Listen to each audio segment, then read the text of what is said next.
अस्सलाम वालेकुम। फलस्तीन में ईद के रोज़ भी बदतरीन सूरत हाल पैदा हो चुकी है। इसराइल की जानिब से मुसलसल वहाँ पे गोलाबारी की जा रही है, उन पर रॉकेट दागे जा रहे हैं, मिसाइल चलाए जा रहे हैं। इस दौरान मुख्तलिफ इमारतों को वहाँ पर निशाना बनाया गया है और इसके अलावा इसराइल ने मीडिया हाउसेस की सबसे बड़ी इमारत भी वहां पर गिरा दी। इसराइल ने हुक्म दिया था कि इस इमारत को 1 घंटे के अंदर अंदर खाली कर दिया जाए। बाद में इसराइल ने बमबारी करके इस इमारत को जमीन बोस कर दिया। इतलात के मुताबिक 4 बम यहां पर चलाए गए। इस इमारत के अंदर अल जजीरा और दीगर न्यूज चैनल्स के ऑफिसेज थे। इसमें तो कोई शक नहीं कि हमास ने तवक्का से बढ़कर वहां पर रॉकेट चलाए थे। उन्होंने एक ही हमले में 130 से जायद वहां पर रॉकेट दागे। अपनी तर्ज का एक बहुत बड़ा हमला था इसराइल पर, क्योंकि इसराइल का तो ख्याल था कि हमास में कोई इतनी ताकत या इतना सरूर सूख नहीं है कि वो उनका मुकाबला कर सके, और इसमें कोई शक भी नहीं है कि इसराइल बहुत ताकतवर है। लेकिन कहीं ना कहीं हमास ने उसे जवाब भी दिया। तैयब उर्दवान कहते हैं, दहशतगर्द इसराइल ने इंसानियत सोजी की तमाम हदें पार कर दी हैं। दूसरी जानिब अमेरिका ने भी इसराइल को फुल सपोर्ट दे दी है। अक़वाम मुत्तहिदा का हंगामी इजलास जो तलब किया गया था वो बाकायदा तौर पर अमेरिका ने ही मनसूख करवाया। यानी इससे वाज़ेह हो जाता है कि उन्होंने इसराइल को सपोर्ट भी किया, उनके खिलाफ किसी किस्म का कोई ना बयान दिलवाया और ना ही उन पर प्रेशर आने दिया। इससे कबल अमेरिका ये बयान दे चुका है। अमेरिकी सदर ने कहा कि इसराइल को अपने दिफा का मुकम्मल हक हासिल है। ये इतनी खुलकर हमायत की उन्होंने कि जिसका आप अंदाज़ा खुद लगा सकते हैं। ईद के रोज़ भी लाखों फ़लस्तीनी वहाँ पर मस्जिद अक्सा में नमाज की अदायगी में भी आ गए थे, लेकिन इसराइल के वज़ीर आज़म ने ऐलान किया था कि हमलों का सिलसिला मज़ीद तेज़ करेंगे।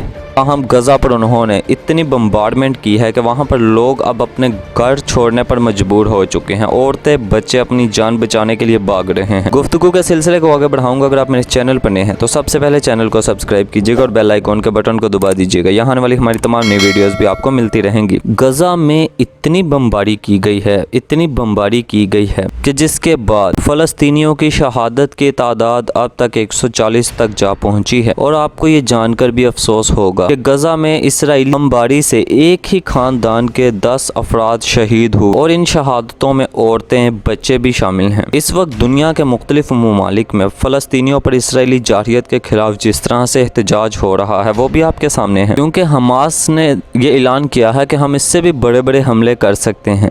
उन्होंने इसराइल को वार्निंग भी दी थी कि 10 घंटों के अंदर अंदर आप हम पर हमले बंद करें, लेकिन उसके बाद इसराइल ने बाकायदा तौर पर उन पर हमले भी जारी रखे और उन्होंने कहा कि हम हमास को सबक सिखाएंगे, ऐसा सबक सिखाएंगे कि हमास याद करेगा। हमास वहाँ पर जो मुज़ाहमती तंजीम है उससे जितना हो सका उन्होंने मुज़ाहमत की, और जो लोग इस वक्त इसराइल का साथ दे रहे हैं, जो ममालिक हैं, उनमें अमेरिका सबसे पहले, और मुआशी एतबार से दोनों ही बड़े मजबूत मुल्क हैं अमेरिका और इसराइल। ये जंग करते भी हैं तो इनको क्या फर्क पड़ता है, क्योंकि स्ट्रॉन्ग बहुत हैं, इनके पास पैसा है, ताकत है। लेकिन दूसरी जानिब हमास है जिसके पास कोई इतने खास सपोर्ट नहीं है। ईरान उसे बड़ा हिरात सपोर्ट करता है, इसके अलावा चंद ममालिक। लेकिन अब इस सारी सूरत हाल में जब वहाँ पर कत्लेआम हो रहा है, फ़लस्तीनियों पर हमले हो रहे हैं, बम्बार्डमेंट हो रही है, अरब ममालिक में ऐसी खामोशी छाई हुई है, ऐसी खामोशी कि आप जिसका तसव्वुर नहीं कर सकते। सऊदी अरब ने बराह रास्त कोई मजम्मत नहीं की, कतर ने अब तक कोई मजम्मत नहीं की, यूएई ने कोई मजम्मत नहीं की, और उन तमाम ममालिक ने जिन्होंने हाल ही में अभी इसराइल के साथ ताल्लुकात बनाए हैं उन्होंने भी कोई मजम्मत नहीं की है। मफादात की गेम है, हर एक को अपना मफाद अजीज है। ताहम इस हवाले से वज़ीर आज़म इमरान खान साहब पूरी मजम्मत करते रहे हैं। तैयब उर्दवान और इमरान खान साहब के दरमियान राब्ता भी हुआ और उन्होंने OIC का इजलास भी तलब किया है जो बहुत जल्द होने वाला है।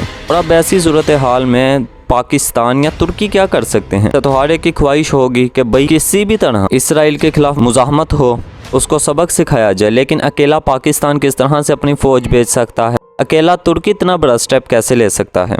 जबकि सिर्फ 2 ममालिक हों जो बड़ा हिरास सारे मामले की मजम्मत भी कर रहे हों, हर मुहाज पर जाकर इसराइल के खिलाफ आवाज़ भी बुलंद कर रहे हों, लेकिन बाकी सारे अरब ममालिक हों तो वो खामोशी इख्तियार किए हुए हों। इमरान खान साहब या तैयब उर्दवान क्या कर सकते हैं, लेकिन तैयब उर्दवान ने एक ऐसा बयान जारी किया है जहां उन्होंने अरब मुमालिक को आड़े हाथों लिया है। उनका ज़रा पहले मैं आपको बयान सुनाता हूं। वो कहते हैं, जनाब, इसराइल के बेईमाना हमलों पर सियासी मफादात की वजह से आंख बंद की गई, लेकिन हम फ़लस्तीनियों पर होने वाले इसराइली जुल्म पर खामोश नहीं बैठेंगे। इसराइल की हमायत करने वाले जान लें, एक दिन उनके साथ भी ऐसा हो सकता है। अब आप इस बयान पर गौर करें।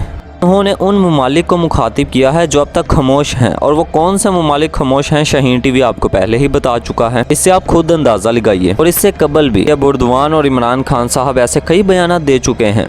सारी सूरत हाल आपके सामने है। हमास के रॉकेट हमलों में अब तक की इतलात के मुताबिक 9 इसराइली वहां पर मारे गए हैं। कहीं ना कहीं मुजाहमत भी है। और जो गजा पर जिस तरह से बम्बारमेंट की जाती रही, अब तक वहां पर 10,000 से ज़्यादा अफराद वहां पर नकल मकानी करने पर मजबूर हैं। और इसराइल बाज नहीं आ रहा। उसने कहा है कि मैं आखिरी हद तक जाऊंगा, हमास को सबक सिखाऊंगा। अब तक उन्होंने वहां पर 800 से ज़ायद मकामात को निशाना बनाया है। जो गजा के शहरी हैं वो स्कूलों और मसाजिद में पनाह लेने पर वहां पर मजबूर हो चुके हैं। इतनी गमगीन सूरत हाल पैदा हो चुकी है। और इसराइल धड़ाधड़ वहां पर बड़ी बड़ी इमारतों को निशाना बना रहा है।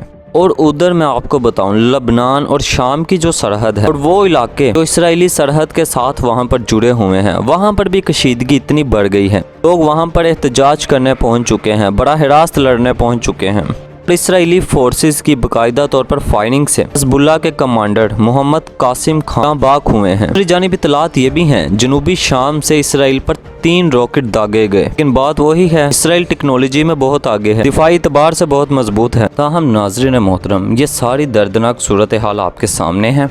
अरब ममालिक का किरदार, पाकिस्तान का किरदार, तुर्की क्या कर रहा है, वो आपके सामने है। हम OIC का इजलास भी होने जा रहा है, कुछ अच्छी तवक्कुआत भी की जा सकती हैं। हम इस हवाले से जो भी मज़ीद अपडेट्स आए तो हम अपने नाजरीन को ज़रूर देते रहेंगे। अगर आपको हमारी ये वीडियो पसंद आई हो तो इसे लाइक कीजिएगा और शाहीन टीवी को ज़रूर सब्सक्राइब कीजिएगा। शुक्रिया।